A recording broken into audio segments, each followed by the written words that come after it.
மயிலாடுதுறை சட்டப்பேரவை தொகுதிக்குட்பட்ட திரு இந்தலூர் ஊராட்சி பொட்டவேலியில் உள்ள வாக்குச்சாவடியில் பணியாற்றி வரும் திமுக பாக முகவர் நேதாஜி என்பவர் நேற்று தேர்தல் முடிவடைந்த நிலையில் நகராட்சி பகுதிகளில் எந்த கட்சிக்கு சாதகமாக வாக்குகள் பதிவாகியுள்ளது என்பதை அறிந்து கொள்வதற்காக திரு இந்தலூர் நகராட்சி பள்ளியில் உள்ள பாக முகவர்களை தொடர்பு கொண்டுள்ளார். அப்போது பொட்டவேலியில் பகுதியில் வசிக்கும் நபர் ஒருவர் திரு இந்தலூர் நகராட்சி பள்ளியில் வாக்கு செலுத்தியதாக தெரிவித்துள்ளார்.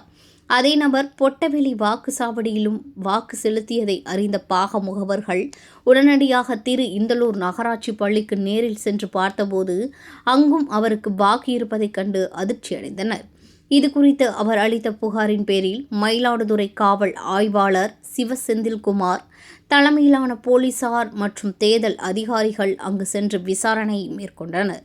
விசாரணையில் அந்த நபர் தம்புசாமி மகன் ராமையா என்பதும் அவருக்கு திரு இந்தலூர் ஊராட்சி பொட்டவேலியில் உள்ள 113வது பாக எண்ணில் 288 வரிசை எண்ணில் NCC 003168 வாக்காளர் அடையாள அட்டை எண்ணிலும் திரு இந்தலூர் நகராட்சி பள்ளியில் பாகம் எண் 140 வரிசை எண் 898 NCC 15452001 என்ற வாக்காளர் அடையாள அட்டையிலும் இருவேறு வாக்குகள் இருப்பது தெரியவந்தது.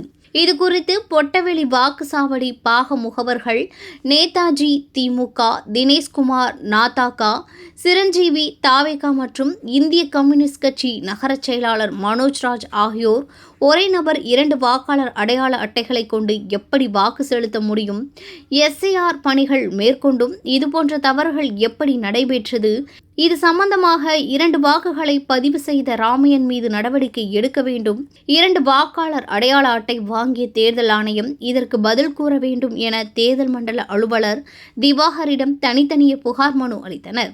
மனுவை பெற்றுக்கொண்ட தேர்தல் அலுவலர்கள் இதுகுறித்து தொகுதி தேர்தல் நடத்தும் அலுவலரின் கவனத்திற்கு கொண்டு சென்று நடவடிக்கை எடுப்பதாக உறுதியளித்துள்ளனர். இதையடுத்து அதிகாலை 4 மணியளவில் வாக்கு இயந்திரங்கள் வாக்கு எண்ணும் மையத்திற்கு அனுப்பி வைக்கப்பட்டது. இந்த சம்பவத்தால் அப்பகுதியில் பரபரப்பு ஏற்பட்டது. இதேபோல் மயிலாடுதுறை குளிர்சார் பகுதியை சேர்ந்த பாலாஜி என்பவர் வாக்குச்சாவடி மையத்தில் வாக்களிக்கும் போது வீடியோ எடுத்து எந்த கட்சிக்கு வாக்களித்தார் என்பதை தேர்தல் ஆணையத்தின் விதிமுறைக்கு எதிராக சமூக வலைதளங்களில் பரப்பியதாக அந்த வாக்குச்சாவடி பாக முகவர்கள் புகார் தெரிவித்துள்ளனர்.